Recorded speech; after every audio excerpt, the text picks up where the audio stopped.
ini segera dikerjakan dengan pemerintah adalah satu anggota DPR berangkat yang mendampinginya 7 orang. Sudah habis 7 tiket pesawat, 7 tiket kereta api, 7 kamar hotel. Dapatnya 500.000. Take-home pay-nya itu. Bagaimana ini? DPR itu beranggapan, kok kita tidak setara dengan DPR RI misalnya.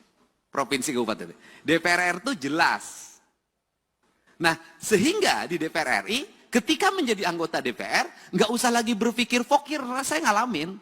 Nggak usah lagi berpikir aspirasi, ngalamin. Karena dari aspek yang kita terima tiap bulan saja, sudah cukup. Nah, anggota DPRD provinsi dan kabupaten, biaya politiknya sama dengan DPR RI. Tetapi, ketika masuk, itu kedudukan keuangannya menjadi jauh berbeda. Karena jauh berbeda, nyarinya itu harus dari perjalanan dinas. Tapi inefisiensi sehingga anggaran DPRD provinsi itu gede banget, tapi masuk ke kantong DPRD-nya kecil banget. Itu kan cerita klasiknya begini. Untuk itu, forum ini saya minta ke Pak Direktur Pencegahan di KPK, segera dirumuskan agar kedudukan keuangan ini menjadi setara. Untuk apa? Maka akan ada penurunan anggaran DPR. Sudah turun anggarannya, take-home pay-nya menjadi besar. Sehingga uangnya ini akan bermanfaat untuk percepatan pembangunan. Dibanding seperti sekarang. Jadi bolak-balik cerita bahwa tidak boleh meminta fokir dalam bentuk arah yang bersifat kepentingan individual. Iya, di forum KPK. Di pembahasan tetap ada. Nah, kan dilemanya adalah, kita jujur aja, dilema kepala daerah, diikutin nanti ikut celaka, nggak diikutin regulasi pemerintah macet. Kan ini harus diomongin terbuka, nggak boleh lagi kita pura-pura tidak butuh, tapi butuh. Jangan pura-pura di depan orang lain baik banget, di belakang itu diajak ke belakang. Ini hal yang harus. Untuk itu saya meminta bantuan jajaran pimpinan KPK agar kedudukan keuangan DPRD itu sudahlah, daripada take-home pay-nya diputrin dulu, nyewa hotel, nyewa pesawat, langsung saja honor-honor diberikan berdasarkan rapat-rapat di DPR. Dari mulai rapat komisi, rapat badan musyawarah, rapat badan anggaran, rapat paripurna 1, 2, 3-nya, itu semua. Kalau sudah seperti ini, anggota DPRD setiap hari akan di kantor. Karena kalau tidak ke kantor, tidak dapat take-home pay. Selesai, Pak. Setelah itu ekonominya berputar lokal di daerah itu. Tidak lari keluar. Ini kan kasihan daerah-daerah yang dapetinnya dari PBB, parkir, pajak restoran. Yang kecil-kecil dikumpulin habis itu, uang restoran yang dipungut dari restoran kecil dipakai makan di restoran berbintang di kota besar. Ini harus segera dibenahin kalau negeri ini ingin baik. Nah, kelemahan dari DPRD provinsi dan kabupaten tidak bisa membuat aturan sendiri. Karena seluruh aturannya dibuat oleh kementerian. Beda dengan DPR RI, bisa ngundang kementerian, langsung aturannya bisa direvisi. Itu bedanya. Modalnya sama, kedudukannya berbeda. Ini pertama. Yang kedua, di internal birokrasi ada inefisiensi birokrat. Apa itu? Jumlah pejabatnya banyak. Jumlah orang yang memiliki golongan 4B, 4C, 4D-nya itu banyak. Di provinsi, orang yang sudah punya jabatan, itu nggak bisa kayak di kepolisian langsung menjadi perwira diparkirkan.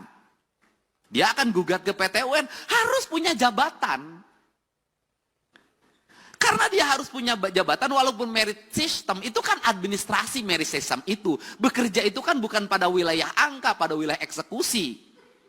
Nah, akhirnya di hampir semua pemerintah daerah itu memiliki struktur jabatan yang sangat banyak, memiliki jumlah penjabat yang sangat gemuk, kemudian juga Sistem pengelolaan birokrasinya, tunjangan terhadap pegawainya adalah tunjangan kinerja.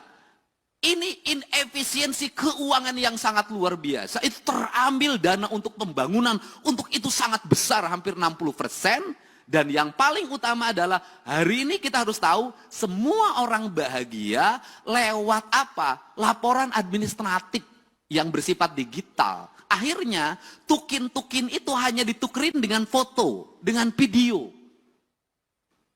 Tukin dengan foto dan video yang tidak berbasis praktis dan kebutuhan publik itu memiliki dampak yang luas terhadap rendahnya layanan birokrasi. Nah, kalau bicara rendahnya layanan birokrasi, apa sih yang dituntut oleh masyarakat terhadap pejabat publik? Ceritanya itu tidak panjang mereka itu. Satu, mereka pasti bercerita pengen punya jalan yang baik. Dua, pasti pengen punya cerita, punya layanan kesehatan yang memadai. Semakin dipilih oleh rakyat, maka rakyat ingin selalu free. Free puskesmas, free rumah sakit, kemudian free sekolah, semua free. Seluruh free ini juga, mohon maaf, tidak berbanding terbalik dengan perilaku publik. Satu sisi negara mengeluarkan uang sedemikian besar untuk layanan publik, tapi publik juga tidak punya kesadaran untuk membangun postur dirinya. Saya berikan contoh, negara memberikan layanan terhadap layanan pendidikan free dari SD sampai SMA, terutama di sekolah pemerintah. Free. Tetapi di sisi lain, anak-anak sekolah kita uang jajannya 25.000 sampai 30.000.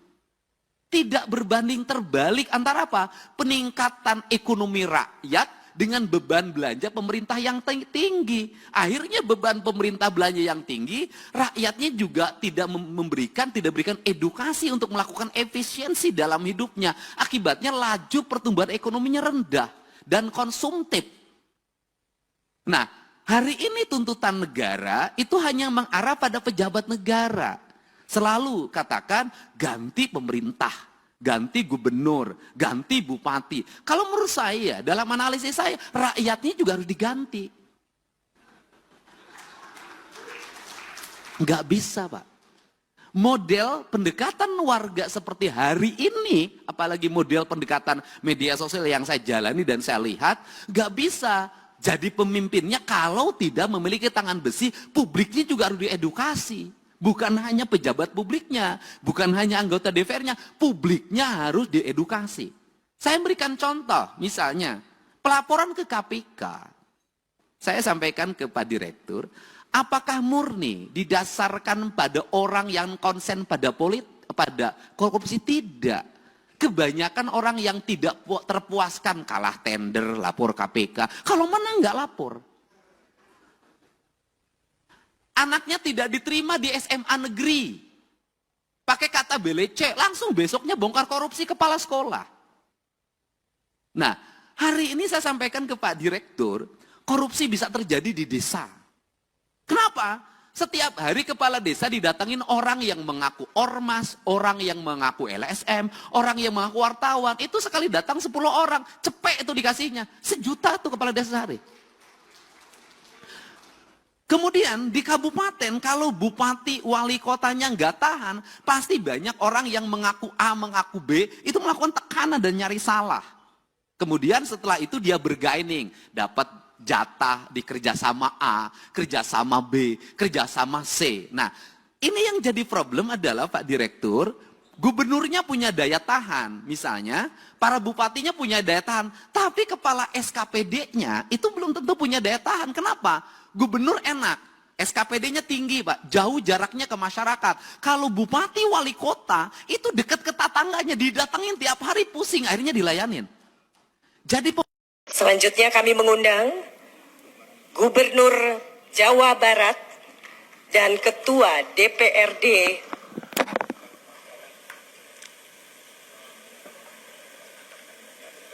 kami persilakan Gubernur Jawa Barat dan Ketua DPRD Provinsi Jawa Barat untuk melakukan penandatanganan komitmen anti korupsi. Hadirin kita saksikan bersama.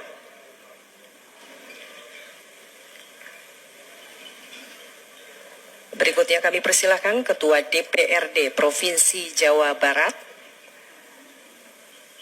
Mohon perkenan pimpinan KPK.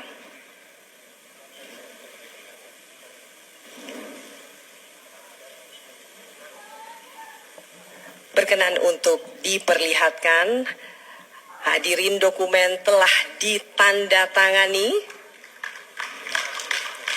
Terima kasih. Selanjutnya kami mengundang Gubernur Sumatera Selatan beserta Ketua DPRD Provinsi Sumatera Selatan.